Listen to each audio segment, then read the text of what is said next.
Bon matin. Imagine une tige de bois de 100 mètres de long qui serait déposée au sol. Imagine que 200 personnes sont positionnées en ligne parallèle à la tige de bois, 100 personnes de chaque côté. Imagine maintenant que ensemble, les 200 personnes doivent soulever la tige de bois, puis la maintenir à 1 mètre du sol. Ils devraient pouvoir y arriver, parce que même si personnes sont plus petites ou moins fortes, ils sont 2 personnes pour chaque mètre. Donc, pour tous ceux pour qui c'est plus difficile, il y a quelqu'un pour qui c'est plus facile qui peut les aider. Fait que logiquement, c'est faisable, c'est tout à fait possible. Mais pourtant, il y aurait énormément de complications. La première serait la répartition de la main-d'œuvre. Il y a certains endroits sur le 100 mètres où les gens seraient à plus grande distance les uns des autres, comme il y a des endroits où ils seraient à plus courte distance les uns des autres, puis où ça serait plus facile de maintenir la tige en bois à la bonne hauteur. Deuxièmement, il y a le nombre de temps pendant lequel tu dois le tenir à cette hauteur-là aussi qui joue un rôle très important. Puis si c'est long, est-ce que les gens peuvent faire des pauses? Puis si oui, qui est-ce qui y va en premier? Puis ceux qui y vont en deuxième, comment est-ce qu'ils réagissent? S'ils sont fâchés, est-ce qu'ils vont abandonner? Est-ce qu'ils vont se révolter puis choisir de pousser vers le bas?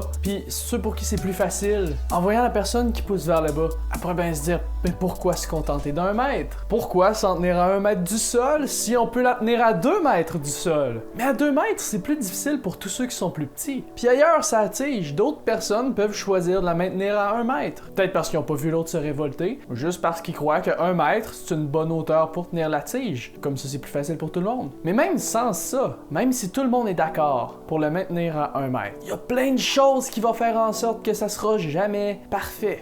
Ça sera jamais à la même hauteur partout. Entre autres parce que certaines personnes n'ont pas une bonne perception des distances puis vont croire que 1 mètre c'est plus haut ou plus bas. Mais leur opinion en fait pas une vérité. Ça va faire en sorte qu'à certains endroits, la barre va être plus haute ou plus basse. Juste à cause que les gens croient qu'à 1 mètre de hauteur c'est plus haut ou plus bas. Mais leur opinion, ça n'en fait pas une vérité. Puis la tige de bois sera jamais droite. La tâche paraît facile pour certaines personnes comme elle peut paraître difficile pour d'autres personnes. Certaines personnes vont viser plus haut, d'autres vont viser plus bas, mais certaines personnes vont viser juste. Sauf qu'une opinion reste seulement une opinion.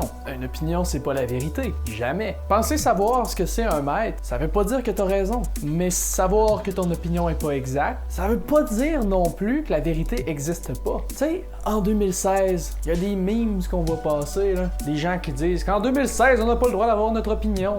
Une petite révolte contre certaines personnes après des conflits ou après des argumentations, mais ça apporte un problème réel. Les croyances des gens ont des impacts réels, l'opinion des gens ont des conséquences réelles. Les gens croient qu'ils sont libres de faire de leur opinion la vérité pour eux. Ils croient que leur opinion, c'est la vérité pour eux-mêmes, et que leur vérité à eux peut être différente de celle des autres. Ils pensent qu'ils ont le choix, qu'ils ont la possibilité de faire d'un mensonge ou d'une erreur la vérité. Les gens disent qu'en 2016, on n'a pas le droit d'avoir une opinion. Ceux qui disent ça sont ceux qui croient que leur opinion est la vérité absolue. Ceux qui disent ça sont ceux qui croient que la vérité n'existe pas. Ces gens-là justifient leurs croyances en considérant l'opinion de tout le monde comme rien d'autre que des croyances. Mais parmi les 200 personnes qui essaient de maintenir la tige de bois à 1 mètre du sol, il y en a quelques-uns qui savent exactement ce que c'est 1 mètre. Il y en a quelques-uns qui savent exactement à quelle hauteur la tige de bois serait à 1 mètre. Peut-être parce que leur main, elle tombe carrément à 1 mètre du sol quand ils se tiennent droit, puis qu'ils ont juste besoin de se tenir droit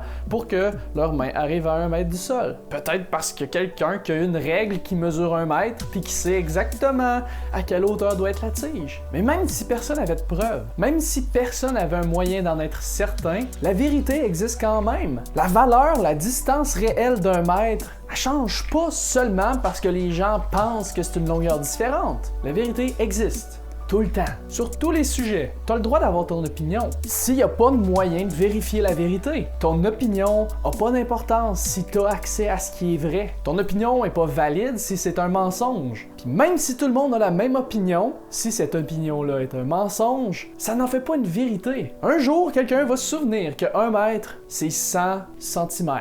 Puis que 1 centimètre cubique, c'est exactement 1 millilitre d'eau. Puis que 1 millilitre d'eau, c'est exactement 1 gramme. Puis on a une référence protégée puis sécurisée de ce que c'est exactement 1 kilogramme. On a une référence. Donc quelqu'un pourrait se servir de tout ça pour fabriquer une règle d'exactement 1 mètre pour vérifier si on la tient, la tige à la bonne hauteur. Puis ce gars-là aura pas une opinion, il va avoir la vérité. Puis ceux qui seront pas d'accord avec lui auront pas une opinion, ils vont avoir un mensonge, ils vont avoir des croyances faussées.